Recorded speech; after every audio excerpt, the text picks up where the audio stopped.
Okay, so we begin. My name is Andriy Martynenko, and I work for an intergovernmental regional organization which is called the Council of the Baltic Sea States. We are organizers of political dialogue on different issues from culture to security, and submerged munitions recently came into our interest area as well, together with other organizations such as HELCOM. But today, I'm going to moderate the scientific session. If you see this scientific partners roll-up, you see a lot of EU flags there, which means that the EU paid money, your money, taxpayers' money, that goes to science. Personally, I'm very happy that my taxpayers' money go to science. And science here is represented by three projects with submerged munitions in their core. They fit together like a puzzle. The first project is Munirisk, that shows where the action is needed and takes into account environmental concerns. Munimap project that providing monitoring plans, and Minesweeper project that provides the tools to address the problem. And now, for the 15 minutes, the leaders of this project are going to tell you what is this about, what EU paid for. And then we will ask questions to you. But without any ado, I would ask Mr. Hans Sanderson, Senior Researcher at Aarhus University, Department of Environmental Science, Environmental Chemistry and Toxicology, to talk about Munirisk project. 5 minutes, Hans.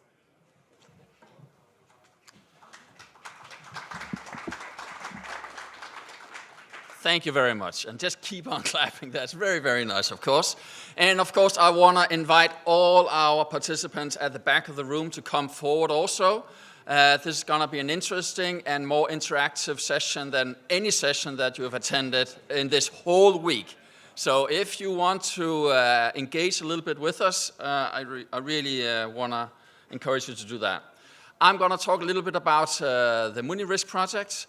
And this is basically looking at how do we mitigate risks about dump munitions in the Baltic Sea. So we're looking outside of Kiel, we're looking outside of this room, we're looking outside of Schleswig-Holstein, we're looking outside of Germany. The world looks completely different out there than in this room. So this is what we're going to be looking at a little bit. So, of course, why do we talk about munitions in the sea? We all really know about that. The main reason really in the Baltic Sea is because of dumped chemical munition. We've been working on that for the past 30 years, and now conventional munition is slowly also making its way into these discussions. But it's really about dumped chemical munition in the Baltic Sea. So we know that these compounds are affecting the environment, and we want to know what should we do about it. Because right now, we haven't decided to do anything about it. We're just monitoring and following it. So the question really is that the right decision, or should we do something more active about it? So where are the most significant risks if we're going to invest money in remediation? We need to know that, because we're not going to remediate everything. The second thing is that we know that these compounds impact the environment, and when you start to engage with the sediment for wind turbines, etc., you will be exacerbating this problem. So how do we incorporate dump munitions into the environmental impact assessments that are needed to permit activities going on to the seafloor, in particular wind farms? So these are the two things that we're focusing on in this project. So what do we want to achieve? We want, of course, help countries to decide on how to develop strategies to remove or leave munitions in place in a safe way. We want to develop risk assessment tools that can support this decision making. We want to work with local authorities and also governmental bodies, etc., to help them to make these decisions. We want to support the development of environmental impact assessment, integrate dump munitions, which they don't have to do right now. And we want to also be able to transfer these methodologies to the Black Sea. So what are we planning to do? We'll be collecting data, of course, but importantly in this process also collecting data gaps. There's a lot of data gaps, and we need to identify these and find out ways how do we fill them so we can support sound decision making. Because we're not at a point right now in the European Union and the Baltic Sea states that we are ready to go in and invest millions or billions of euros into remediating this, because we don't know what risk are we actually remediating.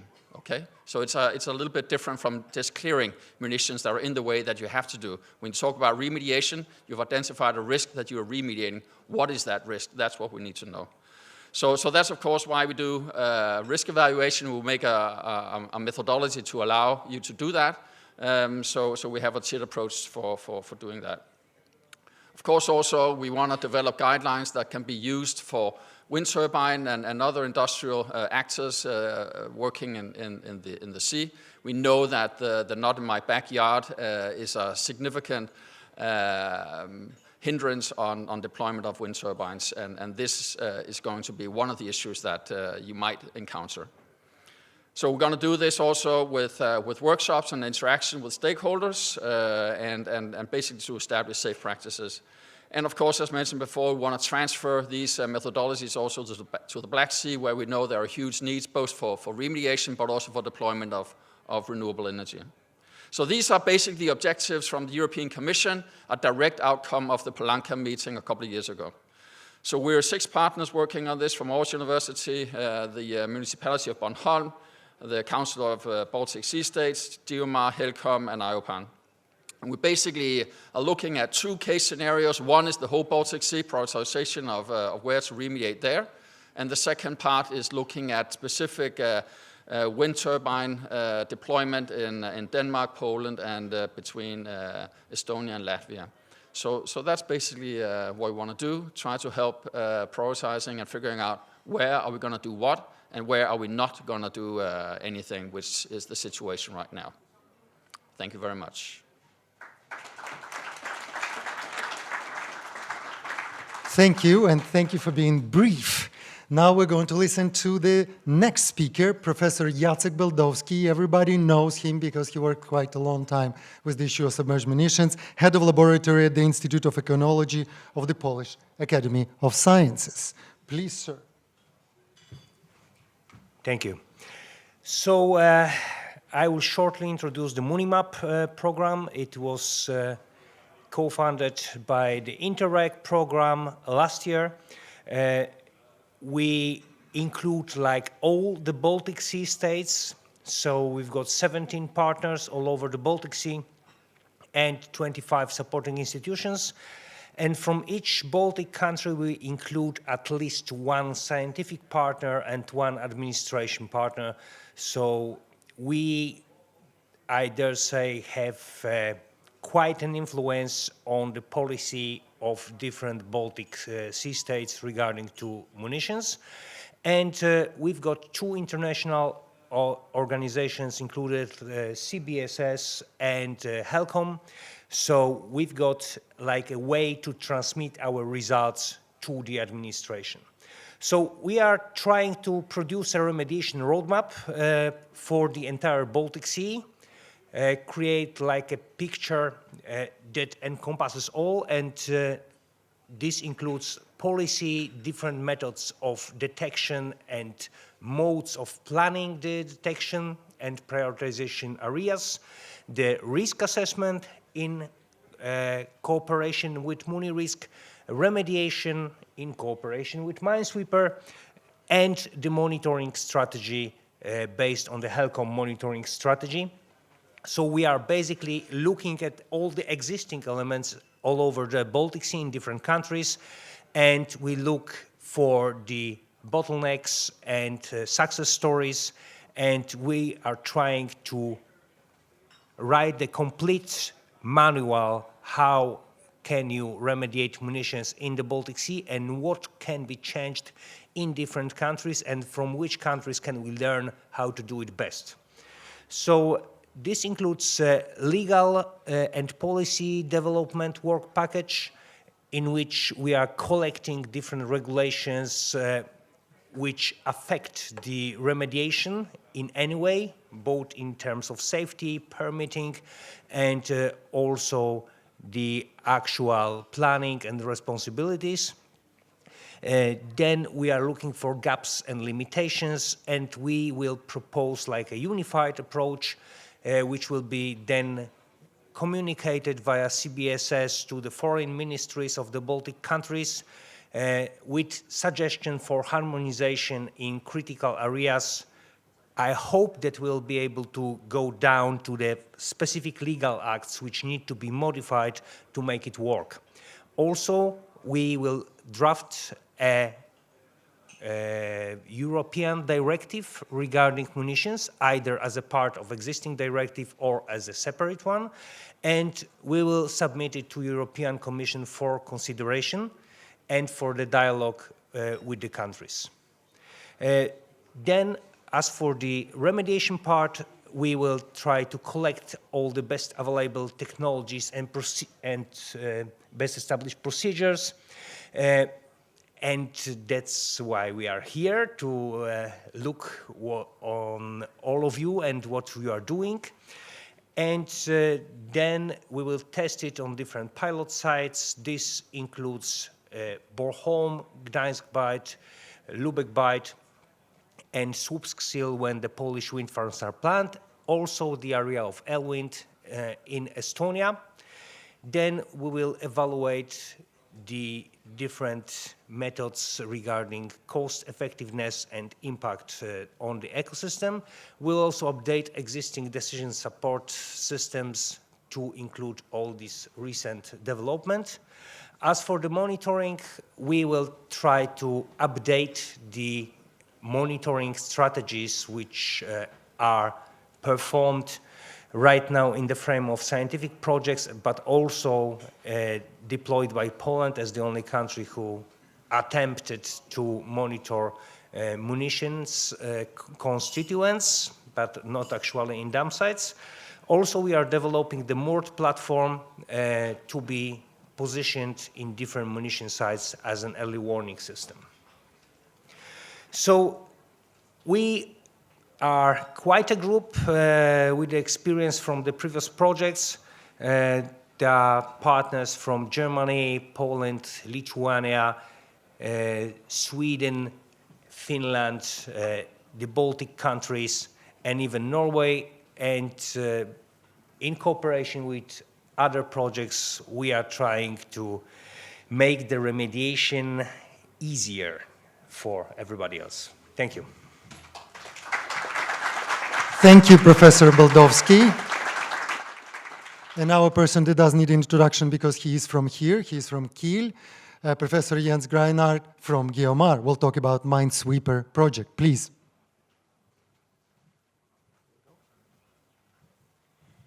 Yeah, good day, everybody. So it's the third of the munition projects. They all start with M, so the big 3 M, so to say. So the last one is called Minesweeper. What is written on there is also actually in there. So in Minesweeper, you see on the right-hand side, actually has 21 partners. It's quite a big project. And it also includes coast guards, and it also includes a lot of industries, because we are quite technically heavy on this side. So we really want to develop things.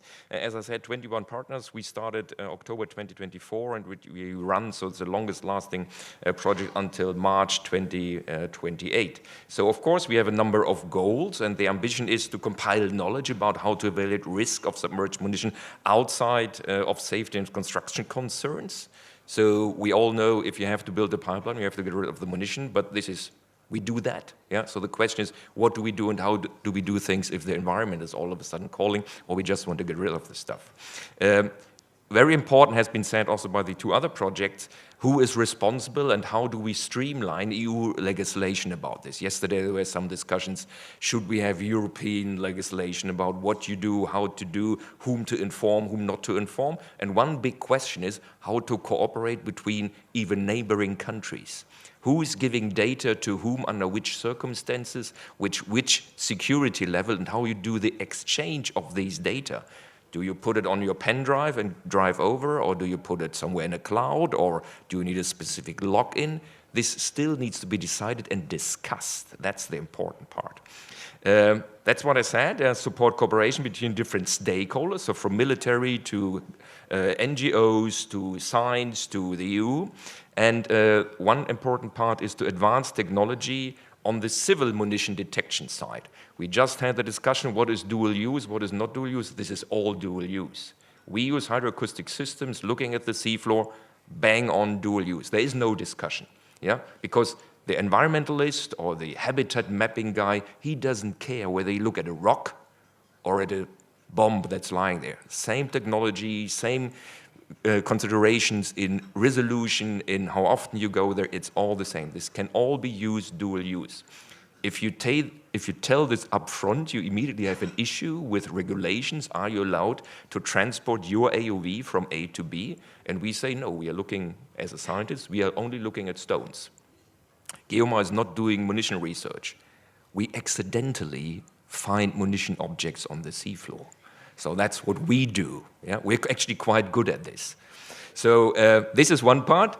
So the goal is actually to bring, and this is the important part of Minesweeper, so the two other projects, they have a very strong focus on the Baltic Sea. This is because the groups already gathered, the troops gathered in the Baltic Sea to do this jointly, but this is just one sea with 8 states or 9 states. But now we want to roll it out at least to Europe, and that's what Minesweeper has in mind. So we bring it from the Baltic to the North Sea and then even into the Mediterranean. So who talks about munition in the Mediterranean? Close to nobody. Yeah? But they have a lot of munition there. They have a lot of chemical munition there. In the Adriatic Sea, it's full with munition. Yeah? But the research and the bringing the problem up to speed so that they realize they better at least look at it. It's not there yet, so that's what actually Minesweeper has in mind. I also said we do a lot of stakeholder dialogue, and this is actually what we do here. You are part, you can be proud to be part of 3 EU projects without actually knowing that you are part of 3 projects. We are doing science here with you that will start in a few minutes. So as I said, stakeholder dialogue and project co-design, so that's what we do. We will ask you questions, you answer them, and then we will think about it, what you actually meant. So another important part is responsibilities, assessment, and decision making. So it's really important that we gather data, that we have more or less objective tools to decide what to do. And if you have this European mind and maybe where's the money coming from, yeah? Everybody says, okay, we need some money to remediate munition. Where's it coming from? Is there a private payer who says, here you have 6 billion euro, go ahead and remediate everything? This will not happen. At a certain time, governments have to step in and the EU will also need to step in. But as soon as there is a European Union money, somebody has to say, okay, where do we remediate first and why? So we need a objective decision tree why we start remediating, I don't know where, yeah, but we have to do this. And we have to have these processes in place. So that's what we need to do. I also said we do a lot of technological developments, and you see downstairs, for example, the booth of North.io, because we want to use North.io's capacity to transfer, to exchange data in a safe way. We have the Federal Police of Germany being part of the Minesweeper project. They oversee the security issues of exchanging data. Yeah, so that's one part. We do a lot of munition detection identification with all sorts of sensors, hydroacoustic, optical, and here you see one part of a munition pile that will be remediated in August in the Baltic Sea. That's the RUC 132. And we also develop, and that's, for example, the company Citerra, some more or less automated grabbing tools underwater. Yeah? So you want to automate the things. So that's what we do, and actually this is not just a drawing, they have parts of it already built. And we also want, and this is what was a little bit my question towards Tony in the previous session, we have so-called autonomous underwater vehicles, but I think they're not really autonomous, they are automated. And the question is, how can we get more intelligence, more smartness, more autonomy into these systems? Then everybody says, okay, you can have 1 AUV, you can 2, 3, 4, you can use AUVs. So to link all this together, we will not manage to sell afterwards a final product where everybody is happy with, but we are going one step further in autonomy and in communicating between USVs and AUVs. So that's one of the part. We do environmental assessments, and for example, there's another project that has been announced yesterday by the colleague from Brussels, actually, remediating munitions in the sea. You can have nice bombs, which you can grab, or you can have this stuff. Brittle things. This is a V1 warhead in the Lübeck Bay. There are more than 100 of these warheads in Lübeck Bay. How do you grab these things? And how do you prevent that when you grab them, you spread more of these explosives in the environment? But these are the objects that contaminate the environment at the moment. If you want to be effective in saving the environment, these are the guys you have to go after. So that's a little bit of an issue, how we do this. We also look into the assessment of remediation technologies. Luckily in Germany, we are remediating at the moment, so we can assess it firsthand, so we have to see, but we also assess actually high order detonations, and we are cooperating with the WTD, which is the civil branch of the German Navy doing research, and they sometimes have to do explosions to see how rigid a frigate is if there is a mine exploding next to it. But how do you remediate the noise? We do tests and trials, and this is what I mentioned. When we go at sea, we are not bothering anymore to drop AUVs in the water. We just do it. And we have thousands of deployments, and we deploy 4 different AUVs at the same time. It's standard procedure. It's like on a airport, so when the AUVs come back, so there's one standing there, the other one's at the bottom, waiting to be picked up. This needs to become standard procedure. But you have to learn it, you have to do it, but after 2 years of doing, you manage. Okay, so this is more or less what it is, capacity building, transfer, so we are more or less done. We cooperate with JPI Oceans to bring this knowledge together, to have it on the knowledge platform for you all to see afterwards. Thank you very much.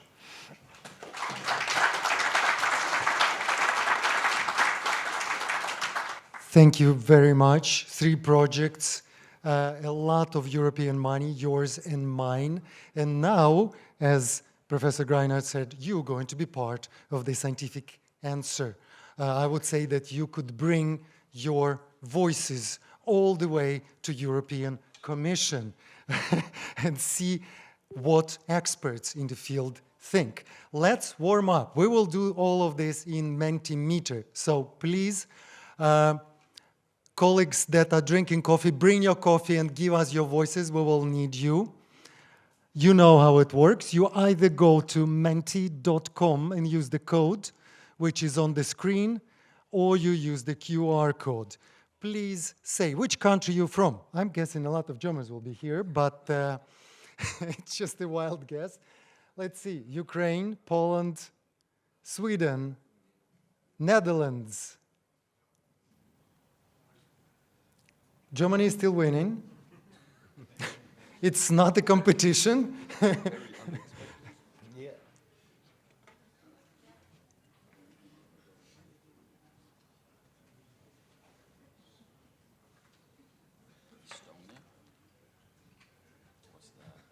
Germany, there's another one.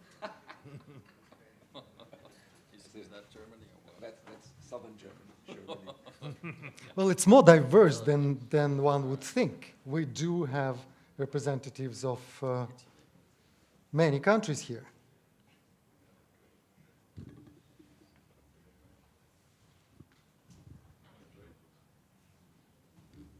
We need just a few more from Netherlands. Yeah, Netherlands is second, but let's see if anybody is... No more Netherlands people. Thank you. You see that our scientific method actually is going to be quite okay, even though Germany will be very biased towards Germany, but still, we have representation here.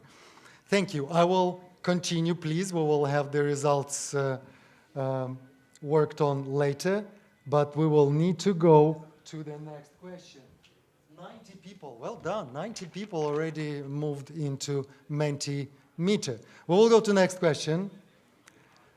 What sector of activity are you from? We do not have any other, so please try to squeeze yourself into what's already there. Intergovernmental organization, research, business, NGO, or government and administration.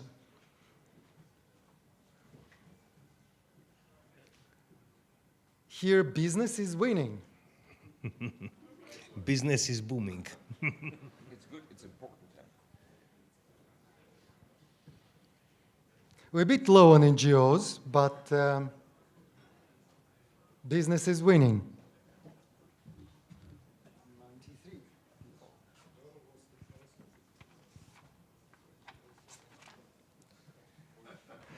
Please continue with this one, but I'm going to quickly move to the next before we actually get into the science part of it. Yeah, everybody's happy? Good. Next one. I would need to do a disclaimer. We do understand that you all are experts, and sometimes your knowledge is very, very deep. And to many of our questions, the proper answer would be, it depends. How concerned you are of the presence of munitions, it depends. Is it chemical or is it conventional? Is it shallow or is it deep? Which country is it? How much does it cost? Many, many questions. But we are here to have what in Sweden is called helicopter perspective. We're going to get a trend in your very educated guessing thinking. Some of you helped us yesterday already, and just tell us how concerned you are about everything, chemical and conventional, all munitions. How concerned are you? What are we having here? Extremely concerned and moderately concerned are winning.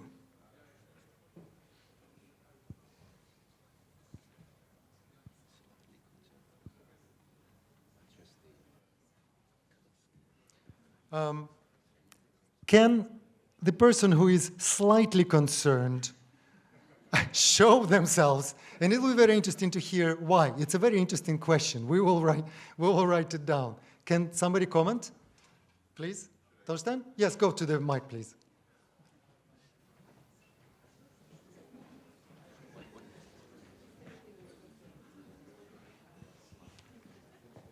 Yes, hello.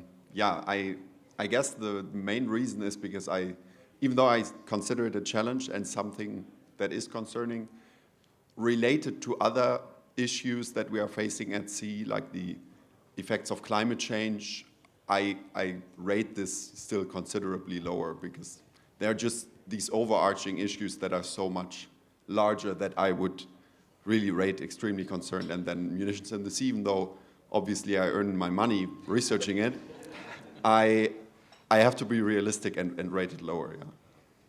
Thank you very much. I think this is very important for us to remember not to scare population with our talks of chemical munitions and how dangerous it is. As important this topic is, what these projects are doing is telling the political masters that I sometimes also represent how important it is and should they panic or not. This is an important thing to think about.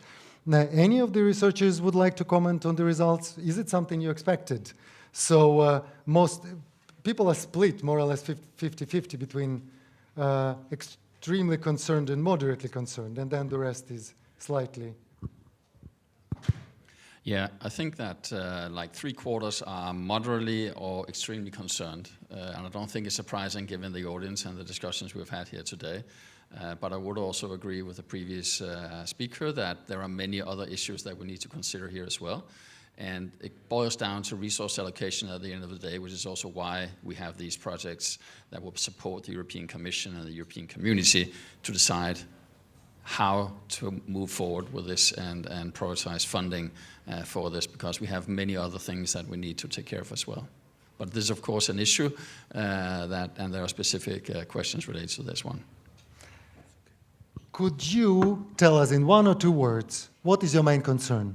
Don't worry about perfect formulation, just write, this is my concern. Starting from environment, finishing with infrastructure, what bothers you in relation to submerged munitions, munitions in the sea?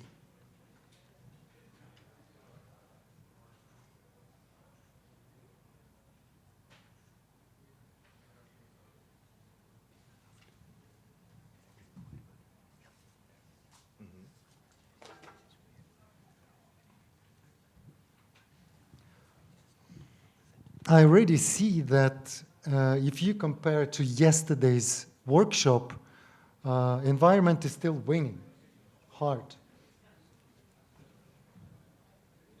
Even though there are a lot of businesses here. That's very interesting. That's not what people think of businesses, right?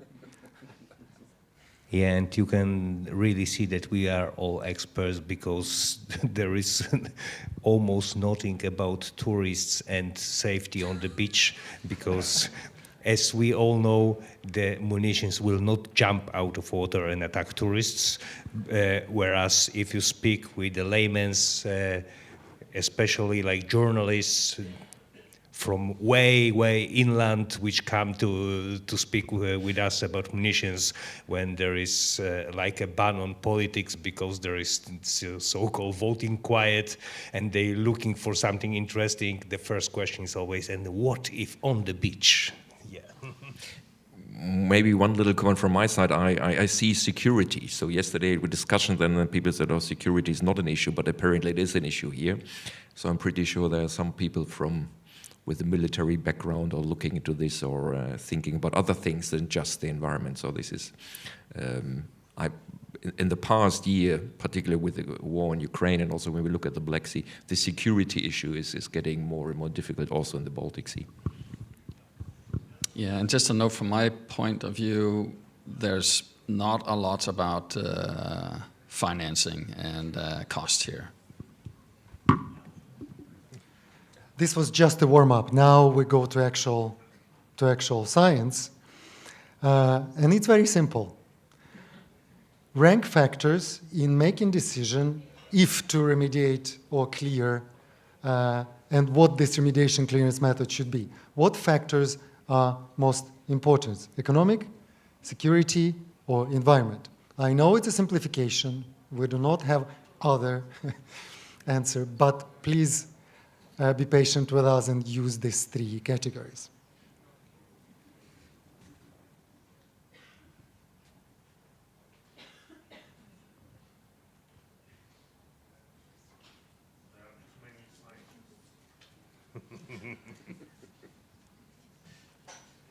Would somebody from the audience want to make a comment on this, if you feel very strong about one or the other, environment, security, or economic? Anybody from the audience? Please, Paula. Could you please come to the microphone? Thank you.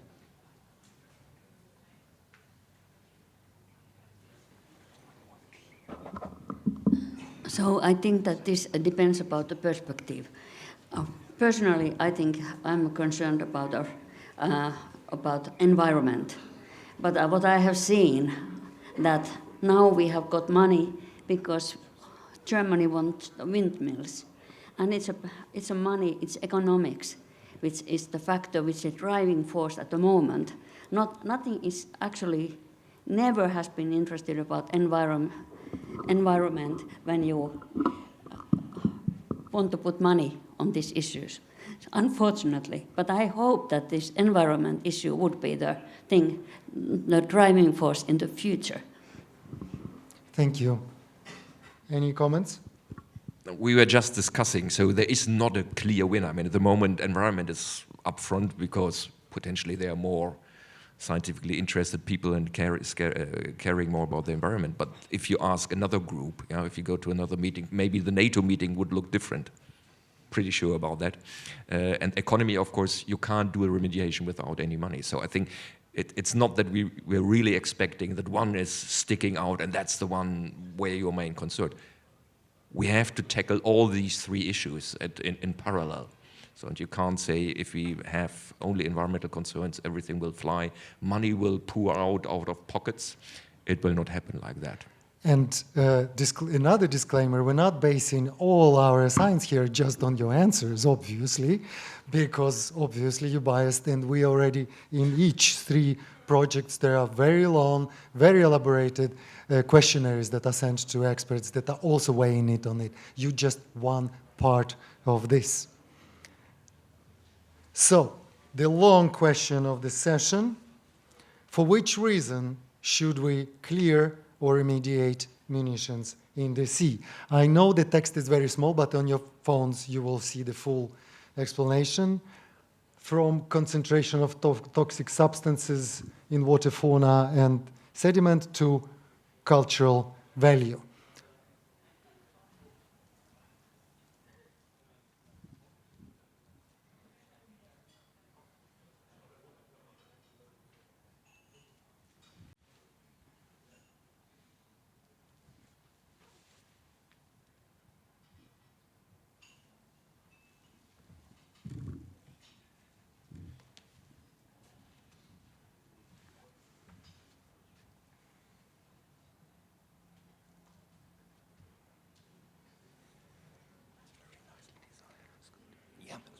We have more or less a clear trend here that concentration of toxic substances in water, fauna, and sediment are high, but safety concerns, when we talk about threat to people, infrastructure, and transport, is very close second, with infrastructure third.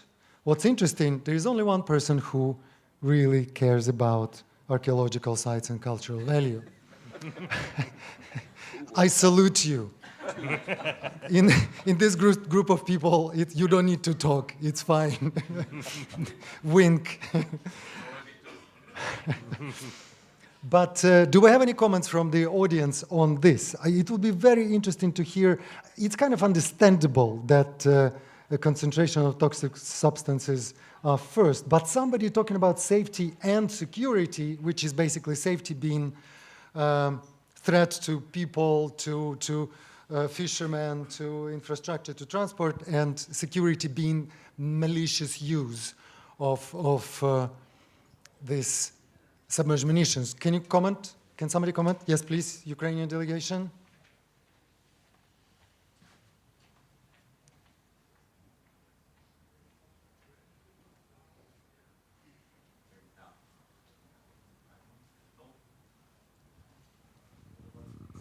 Listen me? Okay, perfect. So first of all, my name is Igor, and I'm from Ukraine, and I'm voting for their safety first. It's maybe too personal for all Ukrainians, because just maybe 2 weeks ago, 2 people died. Then they swimming in the Black Sea, in the seashore. And also we have a huge problem with our security and safety in the Black Sea because of mines, sea mines, and we covered total, not we, but Russians covered totally the Black Sea by the mines, and we have a lot of problem with the food security, so we can't ship our stuff and also what we grow in our soil, and this is a huge hit for our economic system also. So it's all the problem starts from our infrastructure. Our ports are destroyed. Exactly if we talk about the ports infrastructure in Odessa and Mykolaiv region. So that's why I think that we are waiting for their security and safety first. Thanks a lot. Thank you very much. I think we are, Дякую, Igor. I think we are aware that this graphics will be different for Ukraine because security and safety concerns and infrastructure would be winning.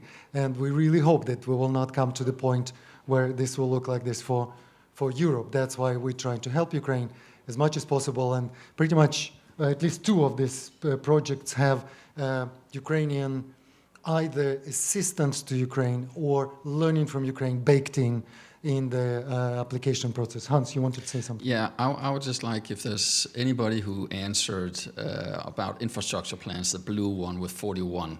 What are your concerns in relation to dump munitions in regards to infrastructure plans and offshore economy?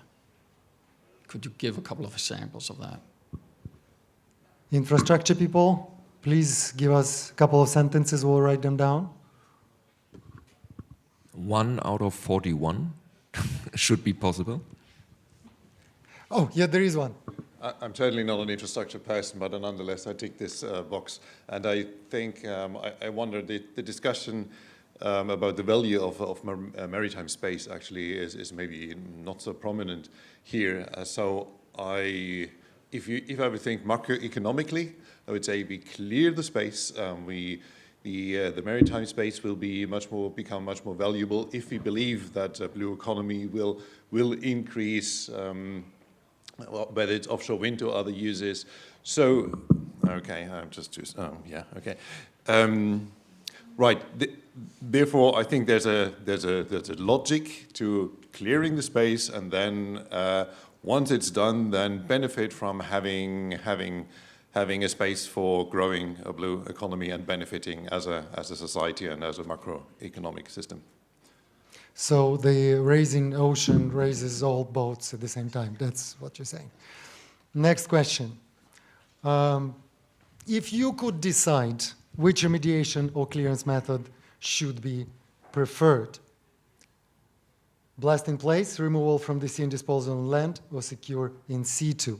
We do know that there are other methods. We have not included them. Why haven't we included them?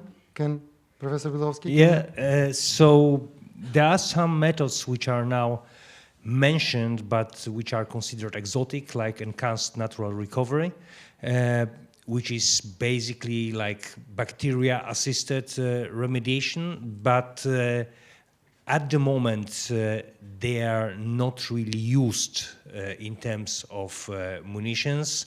Also, there are some, like the elaboration, like the Robin project tried to do it, but they could be considered in situ methods, although we were not specific because they are not available like at the moment. So negligible, basically, at the moment. Yeah. Removal from the sea and disposal on land winning strong. Do we have two people that wrote blast in place? It will be very interesting to hear this person. Why do we think is the case? It's fine not to say anything. It's okay. We will talk later in the couloirs. Yeah, we have one, please, sir. Two. Hello. These are the two. Okay. Yeah, hello, Stockmar from GEOMAR.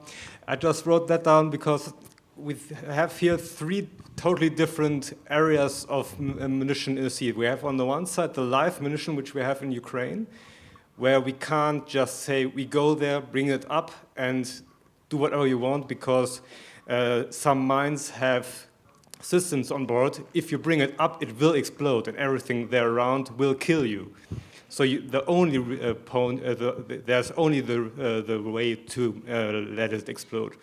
But there's the other way where we have these big piles, where blowing up is not a good idea, because if you blow that up, then you have such a big explosion, and the whole toxicology will go into the sea. There's a totally different way to approach that. So there's not one answer to all the three different ways. And the third way is, if there's just for infrastructure reasons, there was a mine line or some bombs are laying singly around, there's also a different way to approach that point. Maybe you have to blow it up because of security reasons, because you can't handle it.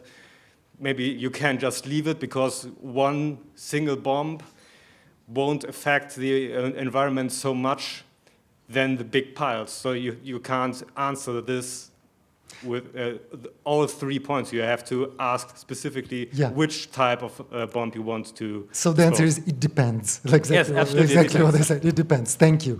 Let's make a quick remarks, please, because we have still a couple of slides to ask you. Well, I can see what my previous, the person told. I didn't say blow in place because mainly it's not necessary. There are exceptions as he described. And if there's an exception, yes, then you blow in place, you take all your measurements.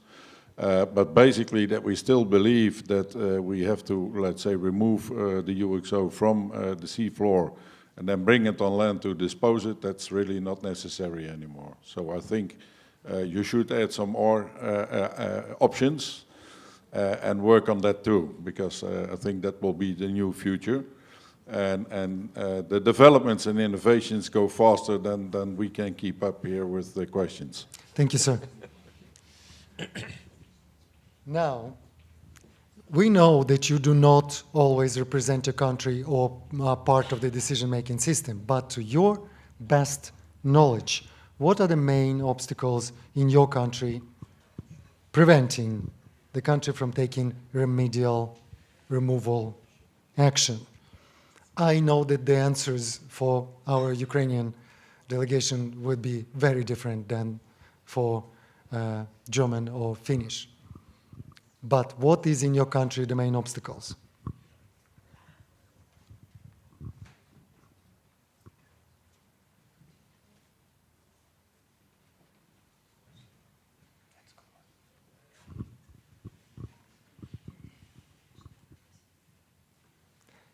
Interesting that high price and unclear decision-making process are winning so far.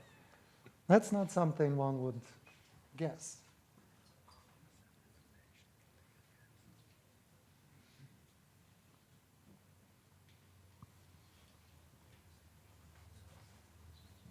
I would ask our researchers to look at it and comment while it's bubbling, but I think we see the trend, right?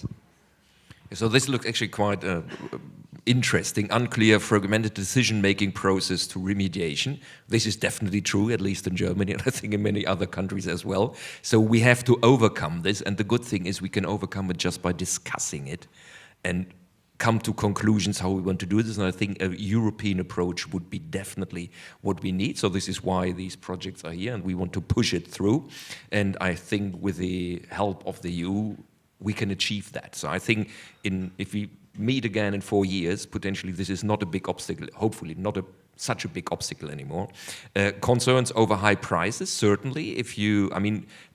People who remediate munition they know how much it will cost for one bomb in a certain depth with certain wind and wave states and blah, blah, blah. You can calculate this. But when it comes to these unexpected munition piles where you pick up one bomb and then you don't know, is there a second one underneath or even a third or a fourth, it's really difficult to say how much it will be. And we haven't done this. So I think, again, with potentially the immediate action program in Germany and ongoing remediation of munition dump sites, we have a better grip on the costs here. So I think even again in 5, 6, 7, maybe 10 years, this will not be a big issue anymore. So I think we are right now at the beginning, and we start already to solve particularly the concerns over the price, but also the unclear fragmentation. I think this will change in the future.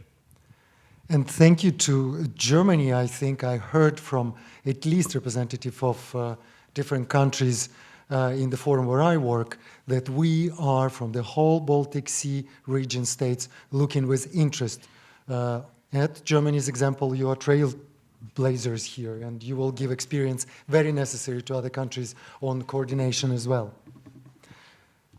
Any other comments from anybody on this? I think it's a very clear picture and very interesting picture. Now, this will be a little bit more difficult to deal with, but I think very visual matrix.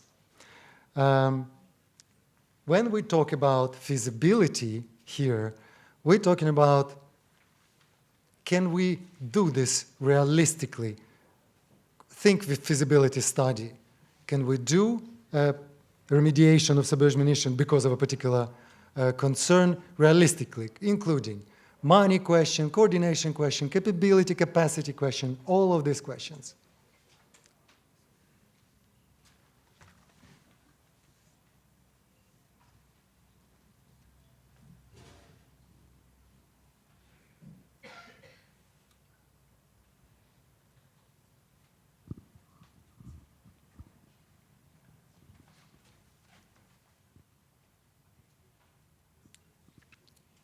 This is citizen science at its best. It's like we are basically like producing very comprehensible report which we will interpret and then publish. And this may be a really high impact paper which will guide future research projects for several years. So this is a very considerable effort, and thank you very much for it. And an act of... You can come to us and write your name down, and you will be co-authors. No problem at all, of course. No, I think this is really good. This is a very good study, and it shows that people are interested. I mean, at the beginning, people were chatting at the back, drinking coffee, but then as we started the Mentimeter, everybody became interested. This sounds interesting. I would like to do this. I mean, you also can play with your cell phones. Also, one part while you do this. But you see the swarm intelligence evolving. So this is actually quite good, and we should do this more often. And I would like to say thank you, Andriy, that you put together such a nice Mentimeter session. These are your here. questions. No, thank you. And we will make sure from our side, from the Council of Baltic Sea States, that whatever you come up with will go to the ears of the decision makers. So basically, your words at some point will make it to the ears of decision makers. But thank you very much. We're coming to the conclusion soon. We have about 5 minutes left.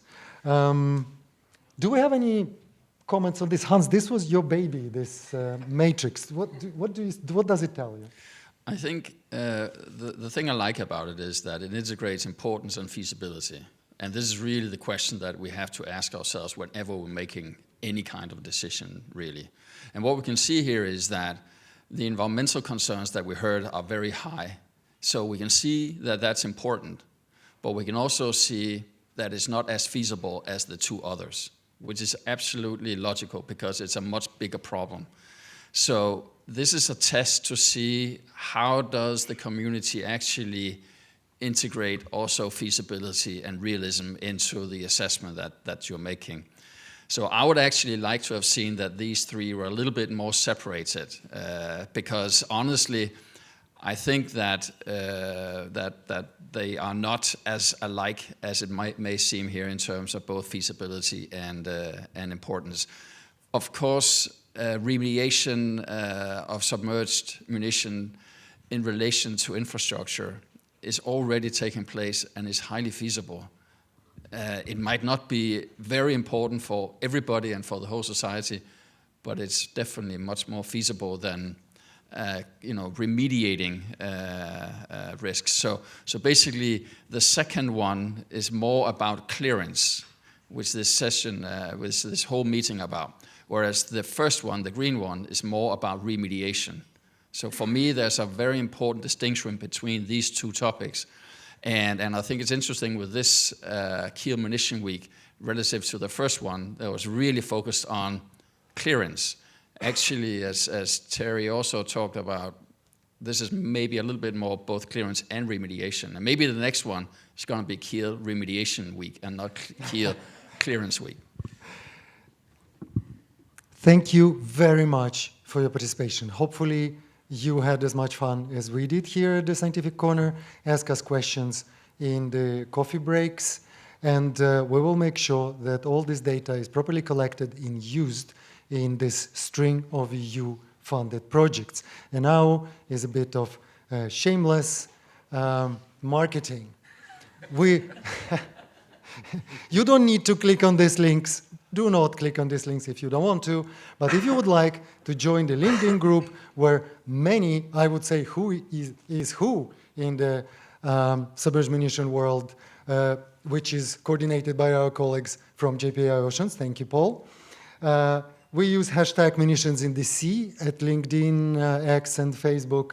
And you can subscribe to either Munirisk newsletter or follow Munimap on LinkedIn. Thank you again. And I guess I just have to say, enjoy your lunch. Thanks.